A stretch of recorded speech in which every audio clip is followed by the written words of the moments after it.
Before we dive in, make sure to subscribe to the channel so you never miss stories like this. Some fights explode with shouting, but ours started with a single, deceptively simple message, one that masked its sting behind a thin veil of confidence. Lately, whenever I asked Alina where she was going or when she'd be back, normal, reasonable questions any married couple might ask, she snapped at me like I was prying into some secret world I wasn't meant to see. It wasn't about control. It wasn't interrogation. I was just trying to stay connected. But she treated even basic conversation like a burden she couldn't bear. That night, she stepped out wearing a new perfume, a boldness that felt out of place with the mood she'd carried for weeks. I asked the softest, simplest question I could muster. "Where are you headed?" No words came back. Just a smirk, a tap on her phone. Moments later, mine buzzed. Her message read, "I don't need to tell you where I am." No explanation. No warmth, just cold dismissal, the kind that made it clear I was someone she tolerated, not a partner she respected or cared about. I stared at the text, not brokenhearted, but with sharp clarity. She wanted the perks of marriage, none of the responsibility. Freedom without regard for me, for us. I replied with a single word she would never anticipate. Sure. No argument. No fight. Just calm acceptance that unsettled her entirely. She saw the read receipt and responded with a question mark. Then, "Are you okay?" She had expected chaos, confrontation, anger. Instead, she found quiet, unflinching calm she couldn't read. What she didn't know was that her phone was still linked to our shared cloud backup, the one she insisted on months ago for convenience, and promptly forgot. I'd never used it until that night. Drained of patience, I opened the sync app she'd abandoned. A blinking blue that appeared. She wasn't where she claimed, not with a friend she'd mentioned. She was at a rooftop lounge across town, a place built for secrecy, dim corners, whispers. I didn't call. I didn't text. I didn't explode. I grabbed my keys, slipped on a jacket, and walked out, calm as ever.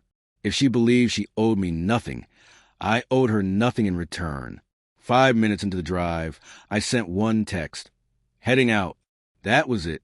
Her replies came fast. Where? Why? With who? The irony wasn't lost on me. She had no idea I was headed to the same rooftop lounge. I wasn't going to confront her or shame her. I needed the truth firsthand before I decided my next move. Inside, warm golden light bathed the room. Soft music mingled with quiet conversation.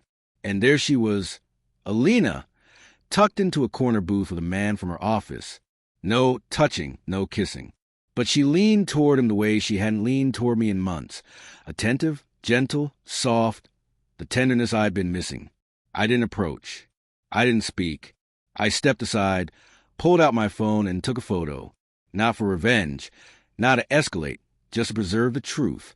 Then I turned, walked out, and drove home with quiet clarity I hadn't felt in years. 10 minutes later, she checked her phone. The photo was there. I watched her reaction unfold.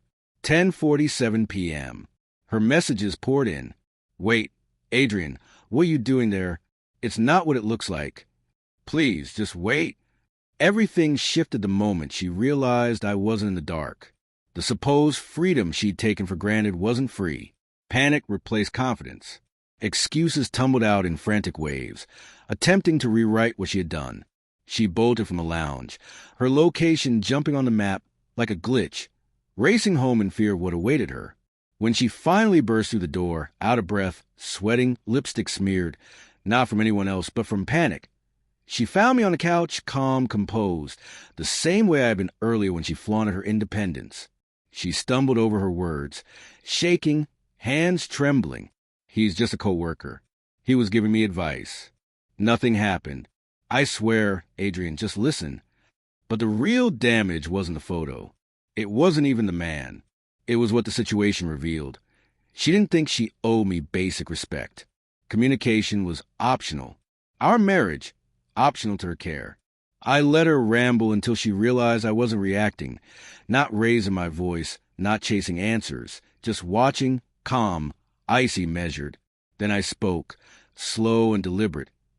If you don't think you need to tell me where you are, maybe you don't need to be in this marriage. She froze, the weight of my words sinking in.